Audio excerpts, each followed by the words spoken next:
What's up, visionaries? It's Mel. And it's Greg. And M.A.G. Visions is back today bringing y'all another video.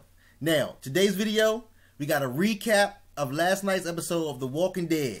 Season 9, Episode 6, Who Are They Now? Who are they now? Okay, so when this one comes on, you see Michonne is, she's talking to, we assume Rick, because you don't see her physically talking to someone. You just see her expressing, you know, like her feelings, and I'm assuming that she's talking to Rick, because who else could she be talking to? Yeah. Where she's at? Where she's like standing at like where she's kneeling down at the bridge, right? Yeah. Like where they blew up the bridge at? I don't know if it made it to that part yet, but I just know in the beginning she's in the house, I think. Okay. She's literally you hear her talking, but you don't actually she is at the bridge. Yes, she is. She's at the bridge. You don't know she's at the bridge. You just see her kneeling down talking to someone. Like I said, what you assume is, you know, is Rick, and she says, I don't know, we never forget or something like that, or whatever, that she's talking, so we assume that she's talking to Rick. Then they cut to a scene where you see Daryl just off in the woods, just rambling, like he's like in the woods, like by himself, just basically like he pulled the Morgan. Yeah, I think when Rick passed away, we seen his devastation, so I literally think he just went off on his own, and he just needed time to be by himself. That's his mourning period. That's what I think. That's literally his mourning period. So I think you know, when he seen Rick blow up on the bridge, I think he was like, all right, man, like that's it. Like my brother's gone. And they had established this already, that they would die for each other, and he died. So it's almost, I don't know if he feels like he died for me, because he kind of did die for them. So you think he's like I really like, you know, don't have like anything to like look forward to or anything to build with, because Rick was like the original. Yeah. You know, they're like the original clique, so I think he feels lost now because he's from the original clique, and once again he believes in that being his brother. So what you also see is he's in the woods and he's about to kill this zombie, but just as he's about to kill the zombie, a bird lands on the zombie's shoulder. So he doesn't kill the zombie. Then he looks up, and the mama bird, which was landed on the zombies, was getting a worm to feed the baby birds, which lets you know there's still some type of form of life out there. There's still a chance. Yeah, because he was about to kill the walker. Then he was like, he's like you say, he's seen the bird land, and he's seen that it was like the walker was harvesting like worms. Yeah. Then they show the flower growing. In the tree. They show the flower growing, which lets you know that you know that something's happening, because now the flower is growing. So it's like the world's starting to like evolve. I guess like regenerate itself again. True. Starting to start over again. Yeah, I think, and I don't know if they have something to do with that process, but that's what appears to be happening. Yeah. Okay. They show us a glimpse of Carol, whose hair is long now. She has long silver hair. Carrie got that yaki.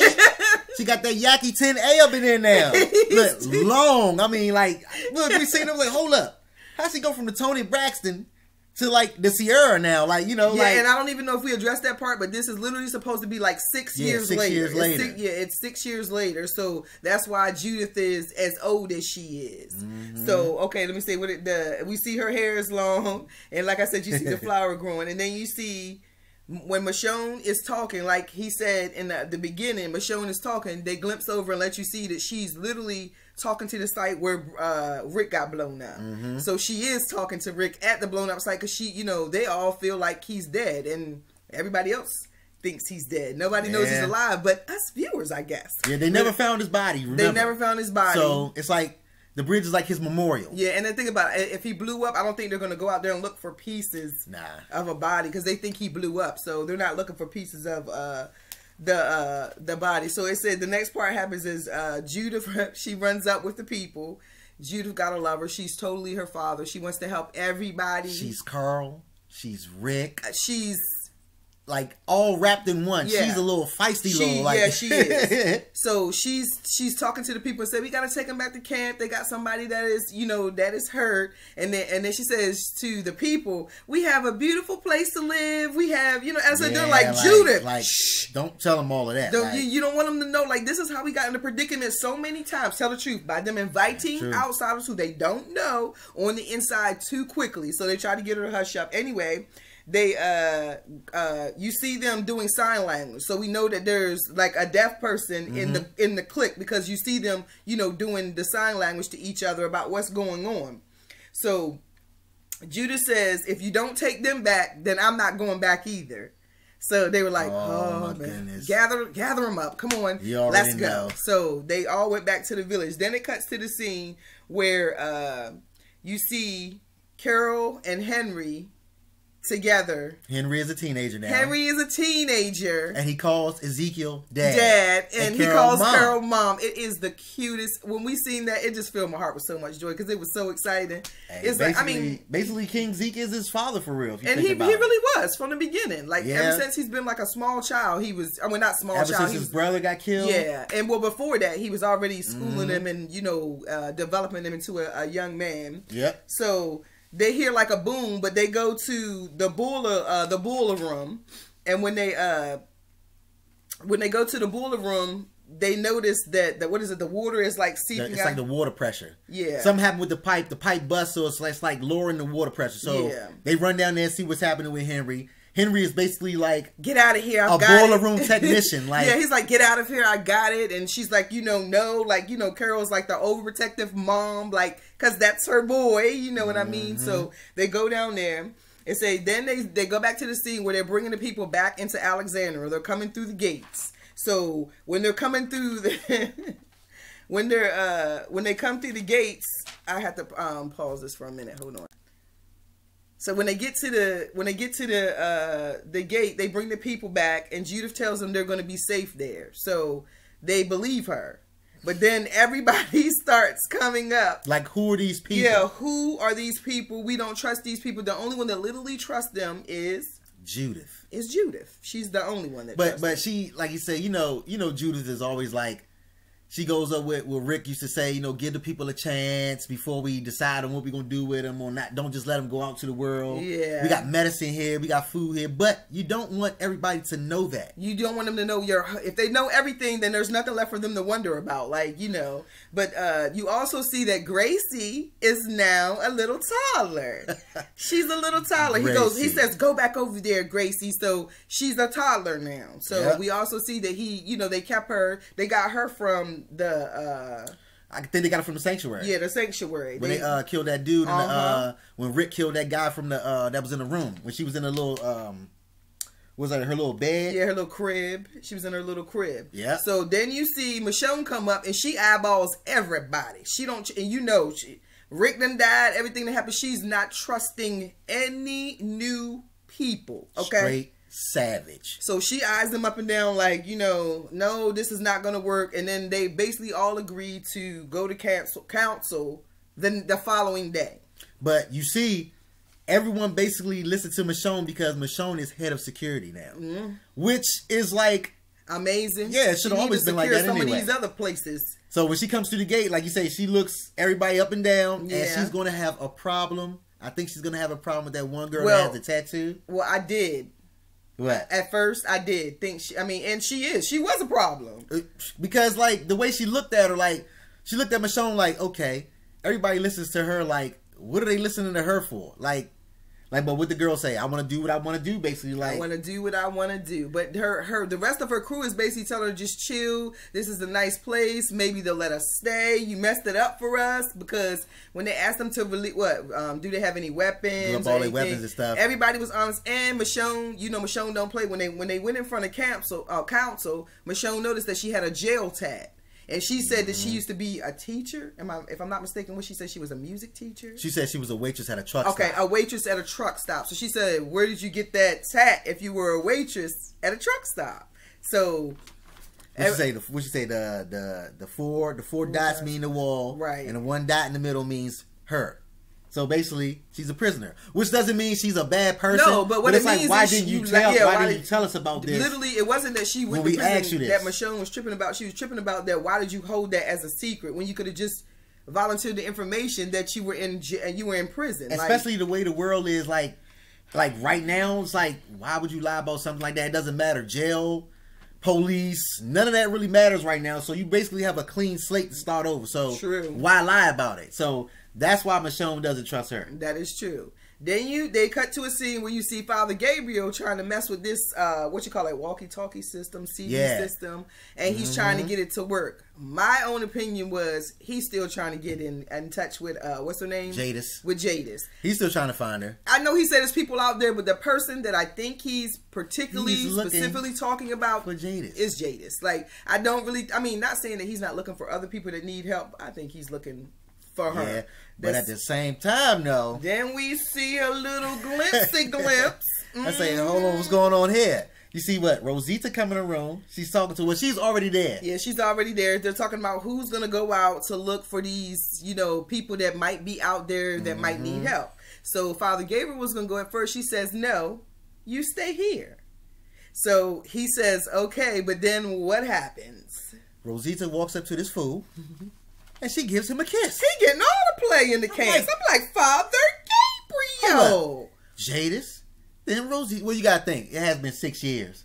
You try. He's allowed to move on. But what I'm saying is, he like getting Father Gabriel is got that game. Look, Father Gabriel's out there. When he had 2 eyes, he didn't have no girls. Yeah, he has 1 eye, and now he's getting all the girls. He pulling them. I don't know what's going on in this universe right here, but I guess the man with the 1 eye gets all the girls out here. Yeah, I don't. So you see, when Rosita goes out, she goes out with Eugene, and Eugene is talking in his, I call it T.I. language, because T.I. talks the same way. Like, so peculiar. What do you mean peculiar? These big old words that you were like. Peculiar to the situation that one shakes of 2 armadillos' eyelashes. Will, what is that? I don't. No one knows Eugene's language with Eugene. Even Rosita looked at him and said, what? Like, what are you talking about? What are you talking about? I think, this is my own opinion, he was trying to tell her he liked her. I swear. I don't know why I thought that, but I think he was trying to tell her he liked her. We're going to see how that plays out. But I swear he was trying to tell her that he has feelings for her. And you see he ain't scared to kill a walker no more. He ain't scared to kill a walker. As we can see, Eugene's done came into this. He done even got new hair. He's the new Eugene. He done became a Navajo Indian. He said he got the braided ponytail in the back now. Like, dude, like... all these new characters, like, what's going on? Eugene is he's a total new person. So you see them, they're going up to what are those water towers? Yeah, the water tower. It's like the water tower. So as Eugene gets to the top, he looks down and sees that there's like zillions. I'm not going to say zillions. It was a lot of walkers. Enough to be scared. Over 10 is scared. But this is the thing that got me, though. They were going the other way, right? No. They were coming towards the water towers like somebody called them. To come. To the water towers. They weren't making any noise. They weren't making any noise at all. And then they came... Just like out of nowhere, like, and rushed the water tower. So you can see Eugene try to get down. He tries to get down and he falls. The ladder falls down. The ladder falls down. So when he jumps down, he hurts his knee. Hurt his knee. So Rosita has to help him, get to their destination. So you see them, trying to get away from the walkers. The whole herd is coming. They jump in the mud. You see them start covering their bodies with the mud and everything. So they're laying there, and all of a sudden, you hear a voice. You remember that, right? I do. You hear a voice, and the voice said, "Don't let them get away." Now, my question is, was that an evolved walker, or was that a whisperer? I don't know what it was, but I'm like, because they didn't show a human, and it sounded like the voice came from within the herd. Crowd. So it's like, are these new people, the so-called whisperers, able to walk? Are they doing what Nick used to do on Fear the Walking Dead? Are they covering themselves with blood and walking with them? I don't know, but we do know that Don't Let Them Get Away came within the set within the herd. Yeah, within the herd. I don't know. Like, when I heard that, I was like, wait a minute. That's crazy, because, like, how is a walker talking? That's like, if it is the walkers talking, that's even scarier, because that means they are really, really evolving. It can't be, because their brains are dead. Okay. You know what I mean? Their brains are dead. They're just basically wandering. But if these walkers start talking, man, y'all in trouble, man. Yeah, you're in trouble. So you're really in trouble. Yeah. So, you see, okay, they cut to the scene where it's Carol and Henry on the wagon. He hears a lady screaming, wanting to help. He goes to run over there, and when he runs over there, the lady and all these people are basically waiting to take them hostage. And it comes to find out again, the same guy. He should have been dead, like, that pointed the gun at Carol 4 or 5 episodes ago. Yeah, but you know how they do. They let everybody go. Yeah. They let him go his own way. You should have known that he was going to come back doing his own thing. And they went along with everything. They let him rob him, take all their stuff, until Henry got mad because he asked for Carol's ring. Like, give me the ring. And then, he tried to defend her. They beat him up. Okay, fine. So she said, stop it. So they would stop. Let she them take gave what him they the want ring. to take. Let them take what they want to take. She let them take what they want to take. And then she gave it to him. So then you see Henry ask her, why did you see, when he said, why did you let them do that? What'd you say? Well, what'd you say? You'll understand when you're older. Yeah. And then she was like, well, why not? Like, why not let him take it? But she was saying it in a way like, it's better for to save your life than for material things. She was basically taking his mind off of what she was about to do. Yeah, I think after he said it is when she made her mind up. So then Henry laid down went to sleep. Yes. Then they cut to the other scene. You see what? You see the saviors. They're all asleep. They're all asleep. You see the guy has what is that? What was that? He had like a match? It was like a match or something? He had a joint or a cigarette. Take your choice. Yeah, it was something he was chewing on the whole time. But he was asleep. He had in his mouth. So all of a sudden you see somebody snatch, whatever he's chewing on out of his mouth while he's asleep. Then you look around, you see gas cans. Yeah, and you see the liquid being. So you're like, who is this? Yeah, who is this? So he wakes up, and who is in front of him? Carol. Savage Carol. I love Beast Carol. Beast Carol is the absolute best. You do not go to sleep around this woman. Don't do nothing and then go to sleep. If he knew Carol, like we know Carol, you should know once you did that to her, Carol got get back for you. And she's a good tracker. So wherever you guys went, she tracked you. Right. So when they woke up, they were like, okay, what are you doing? She's standing there with the lighter in her hand, with the match in her hand. It's like, and the dude's like, okay, Carol, like, if you let us go, you'll never see us again. I promise you won't have nothing to do with us again. What you say? Exactly. Lit them all on fire. Carol. She basically did the same thing that they did to the Saviors. What was it? Season 8? Yeah. No, I think I'm gonna say season 7. Season 7. Season 7. When they burned all the Saviors at the outpost, they basically did the same thing again, but it's this time Carol did it by herself, and she sets them on fire, so they're done. You don't have to worry about them anymore. The power of the Yaki. So then they cut to the scene where the people are literally telling the girl to give the girl's necklace because she took it from the infirmary. It's a necklace, but it looked like it had some kind of like cross or something she could use as a weapon or a knife on it. Yep. So they're telling her to give it back. She don't want to give it back. She tells them they should fight. They're like, no, we shouldn't because this is a good place. But anyway, then it cuts to the scene. She looks in the window and you see Michonne playing with a baby. I thought she had lost it. I said, that's her son. Is that her son she sees? Yeah, she's playing with a little boy and you're like, who is this little boy? Like, he's the cutest little boy she's playing with. She looks in the window, she sees it, and I think she has a change of heart.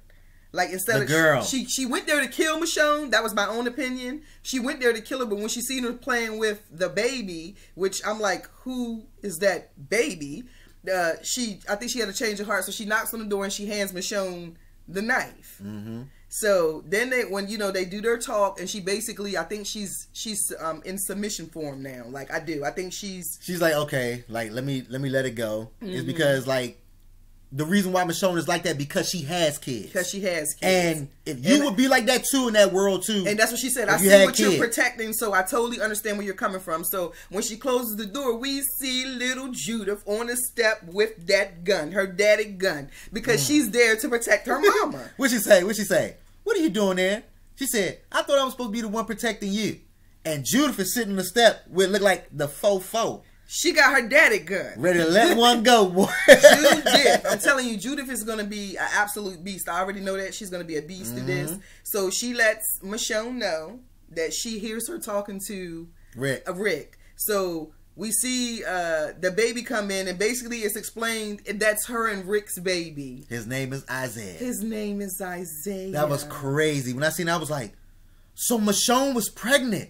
And Rick didn't even know. Like, bruh, like that right there, I was like, come on now. This was it, because literally I looked at him and said she lost. I said, babe, she's seeing her dead son. Didn't I say that? I was like, she's seeing her dead son. I didn't know who the baby was. It was like a ghost that she was seeing because she was talking to Rick. So we're like, okay, is Michonne losing her mind, or like what's happening here? You see the little boy running around. Yeah. So if you think about it, Carl passed away. Right. Rick had another boy and didn't even know it. He didn't even know He didn't even know it. And his name is Isaiah. So that put that to bed. Like, we figured out who the baby was. So now we know she has Judith and she has Isaiah. Yep. I think that was a cute little nice twist. right that there. was a cute little twist. That was a nice twist. And the only thing that happens when it goes off, I mean, like the last scenes are when Eugene and them are, we already seen them hiding from the walkers. That's what we say, and they hear the walker say, or person say, "Don't let them get away." So whoever that is, I don't know, but they got something over these walkers. That's what I say. So we learned a few things. Michonne has the baby. Judith is the beast. Carol Beast is back. Beast Carol is back. Henry's basically a teenager. And Henry's also a beast. Gracie's a toddler now. And Gracie's a toddler. Oh, another thing.